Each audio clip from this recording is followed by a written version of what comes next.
This is her 10-minute rule motion. Maria Caulfield. Thank you, Mr. Speaker. I beg to move that leave be given to bring in a bill to require the provision of defibrillators in educational establishments and in leisure, sports and certain other public facilities, and to make provision for funding the acquisition, installation, use and maintenance of defibrillators and for connected purposes. This is my second attempt, Mr. Speaker, to bring in this bill, as last year it fell when the general election was called. But it's imperative that we push for these life-saving devices to be installed and be mandatory in our public buildings.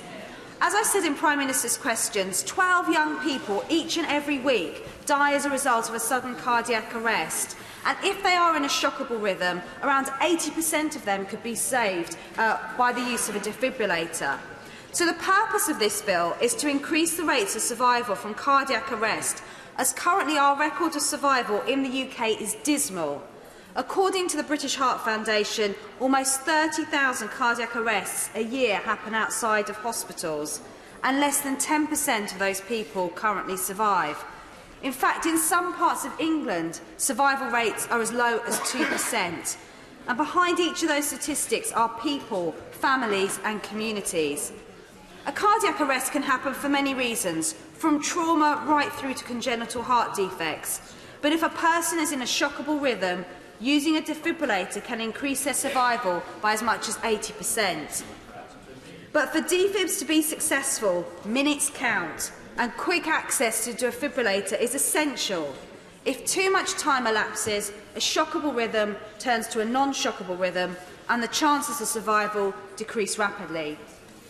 If a person's heart is not restarted within 4 minutes, their chances of living are reduced by almost 80%.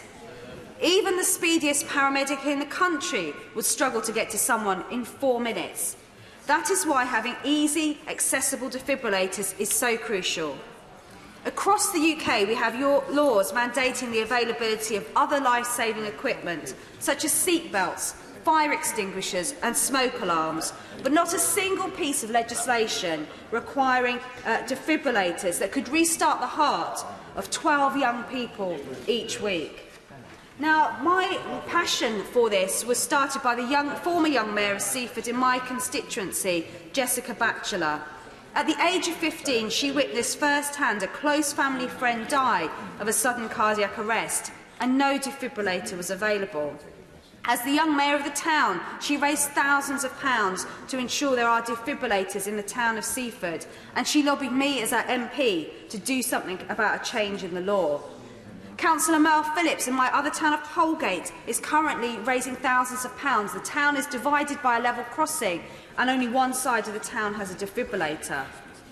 Now, the aim of this bill is not to undermine the excellent work of existing charities such as the British Heart Foundation or the St John's Ambulance, but to support them.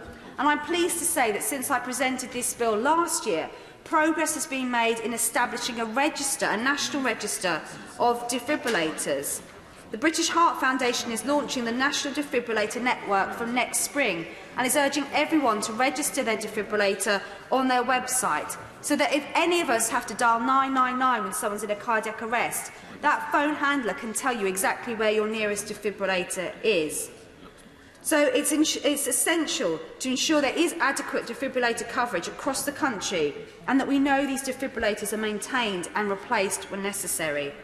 So the aim now of this bill that I present today is to ensure that schools, sports facilities and public buildings all have defibrillators as standard in every town and village in the country, and that these can be accessed 24 hours a day.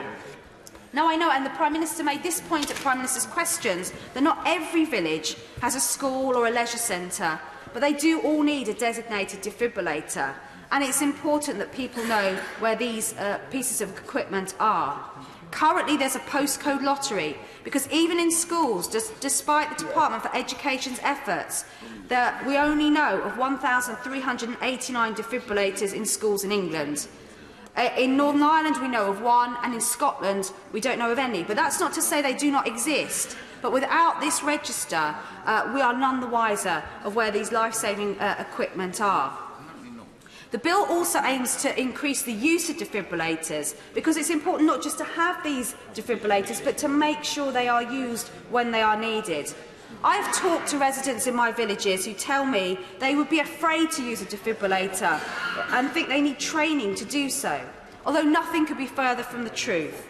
All a person has to do is to stick the 2 pads on someone's chest, turn the machine on, and that machine will tell you exactly what to do without training. But people are afraid to use them. The bill's aim is not to state that only trained people should use defibrillators, but to mandate training for local communities with every installation so that people feel confident to use them.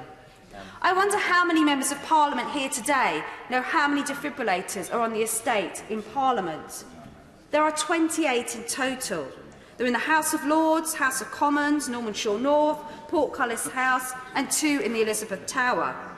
But, Mr Speaker, do you know where our nearest defibrillator is to us right now? According to the intranet, it's in Members' Lobby.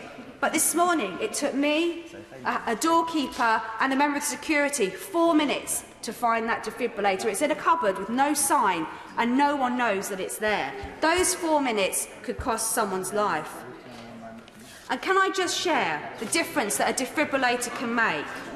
This morning I heard from Stuart Freeman, a constituent of the Honourable Member for Tonbridge and Malling, whose daughter, just aged 18, suffered a cardiac arrest just in March.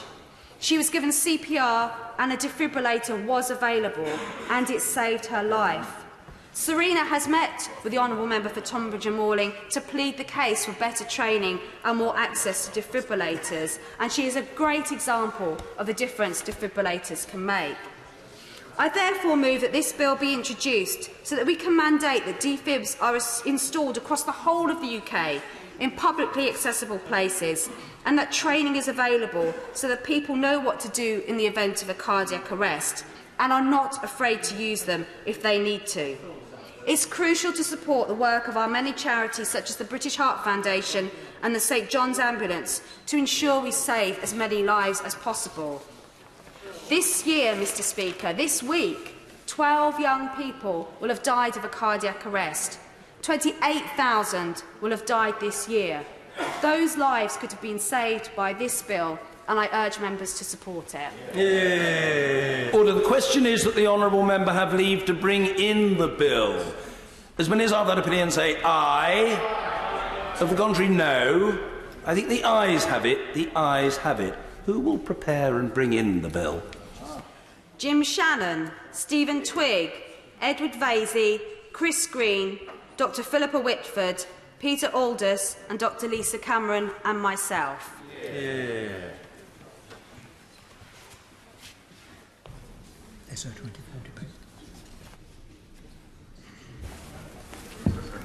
Maria Caulfield.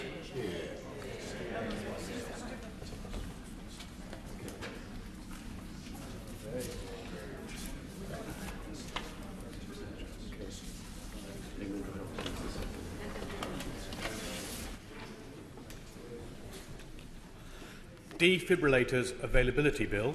Second reading what day? 25th of January 2019. 25th of January 2019.